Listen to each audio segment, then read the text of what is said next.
জিয়াউর রহমানের আগমন সময়ের দাবি ছিল বলে মন্তব্য করেছেন বিএনপির জাতীয় স্থায়ী কমিটির সদস্য গয়েশ্বর চন্দ্র রায়। শনিবার রাজধানীর শিল্পকলা একাডেমিতে আয়োজিত জাসাস চিত্র প্রদর্শনীতে তিনি এই মন্তব্য করেন। গয়েশ্বর চন্দ্র রায় বলেন, জিয়া মানেই জাতীয়তাবাদী, জিয়া মানেই দেশপ্রেমিক, জিয়া মানেই গণতন্ত্র। তার আগমন ছিল আকস্মিক। বিসর্জন দিয়ে অধার্মিকদের রাজত্ব কায়েম হয়, তখনই আল্লাহ তাআলা কাউকে না কাউকে পৃথিবীতে পাঠান।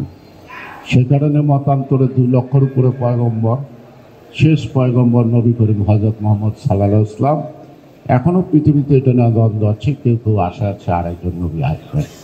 জিয়াউর রহমান নবী ছিলেন না, কিন্তু জঙ্গি রহমান একটি ছোট্ট ভূখণ্ডে এই মানুষের ভান্ডারী ছিলেন। তখন জিয়াউর রহমানের খুব প্রয়োজন ছিল। জাতির সামনে জিয়াউর রহমানের আগমনটা অত্যন্ত আকস্মিক, কিন্তু সময়ের দাবি।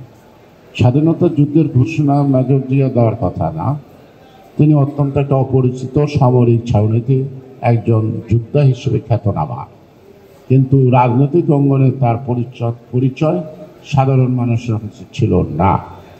কিন্তু শেষ পর্যন্ত জাতির আকাঙ্ক্ষা তার ছোট্ট কথার মধ্যেই মেজর জিয়া বলছে, বাংলাদেশের স্বাধীনতা ঘোষণা করছে, পাক বর্বর বাহিনীর হাত থেকে দেশকে রক্ষা করতে হবে, ওদেরকে বিতাড়িত করতে হবে।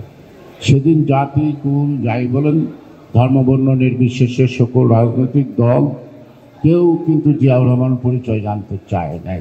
কারণ জিয়াউর রহমানের কণ্ঠে উচ্চারিত হচ্ছে কোটি জনতার চেতনাবোধ এবং আকাঙ্ক্ষাবোধ। প্রদর্শনীতে জিয়ার স্মৃতিচারণ করেন বাংলাদেশ জাতীয়তাবাদী সামাজিক সাংস্কৃতিক সংস্থা জাসাসের বর্তমান ও সাবেক নেতারা। তারা বলেন, এই প্রদর্শনীতে জিয়াউর রহমানের আদর্শকে ফুটিয়ে তোলা হয়েছে।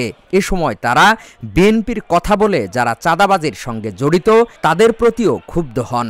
এখানে যে আয়োজন করছে জাসাস, এই চিত্র প্রদর্শনীর মধ্য দিয়ে জিয়াউর রহমানের কর্মকাণ্ড, তার রাজনীতি, তার চিন্তাভাবনা এবং তার হাতের লেখা দিয়ে আমরা লক্ষ্য করেছি যে তার ভাবনাগুলো কী ছিল, চিন্তাগুলো কী ছিল। অর্থাৎ একটা মানুষ 100 বছর পরে বাংলাদেশকে নিয়ে ভাবতেন, একটা মানুষ তার সারা জীবনের চিন্তা চেতনা দিয়ে দেশের মানুষকে ভালোবাসতেন, একটি মানুষ তার সমস্ত কিছু দিয়েই দেশকে ভালোবেসেছিলেন। তাই কবিতার গান লিখেছেন, প্রথম বাংলাদেশ আমার শেষ বাংলাদেশ। বাংলাদেশের সর্বকালের সর্বশ্রেষ্ঠ রাষ্ট্রপতি, যাকে আজ এত বছর পরেও 44 বছর পরেও মানুষ কিন্তু স্মরণ করছে। শুধু স্মরণ করছে না, মানুষ কাঁদে তার জন্য। গ্রামে গঞ্জে সব জায়গায় গত স্বৈরশাসক অনেক চেষ্টা করছে তার নামকে মুছে দেওয়ার জন্য, কিন্তু লাভ হয়নি, বরং তিনি কবর থেকে উপরে উঠছে। দিন দিন যত যাচ্ছে তাকে মানুষ বলছে, এরকম একটা লোক যদি থাকতো তাহলে 10টা বছর যদি চালাতে পারতো, তাহলে দেশটা সোনার দেশে পরিণত হতো। এ সময় জাসাসের নারী কর্মীরা জানান, জিয়াউর রহমান এখনো তরুণদের কাছে প্রাসঙ্গিক। চিত্রকর্ম তার উদাহরণ।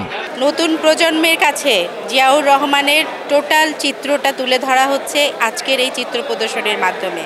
আপনারা বললে মানে জানলে খুশি হবেন, আজকের এখানে কিন্তু জিয়াউর রহমানের আমার গায়ে কাটা দিচ্ছে যে আমরাও তো দেখি নাই তাকে, কিন্তু তার হাতের লেখা পর্যন্ত আজকে হস্তশিল্পী তার হস্তলেখাও কিন্তু আজকে আমরা এখানে প্রদর্শন করছি। অর্থাৎ আমরা যে মানুষটাকে বুকে লালন করছি, যার আদর্শকে আমরা মানছি, সেই মানুষটা কেমন ছিল এবং তার রাজনৈতিক ইতিহাসটা কেমন ছিল, ছোট ছোট ছোট ছোট ক্ষুদ্র ক্ষুদ্র চিত্রপট দিয়ে কিন্তু এই জায়গাটা দেখানো হয়েছে। বিগত 16 বছর তো আমরা এত বড় করে কিছুই করতে পারিনি, এবং এগুলো তো ইতিহাস, এগুলো আমাদের প্রজন্ম, আমরা অনেক কিছুই জানি না। আজকে এসে যা দেখলাম, এটা খুবই ভালো লাগলো।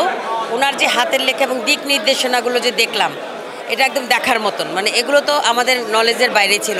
জিয়াউর রহমানের আদর্শ জীবনে ধারণ করতে হলে তার সম্পর্কে জানার কোনো বিকল্প নেই বলে জানান আগত বিএনপির নেতাকর্মীরা। হাকিম মাহি, ঢাকা জার্নাল।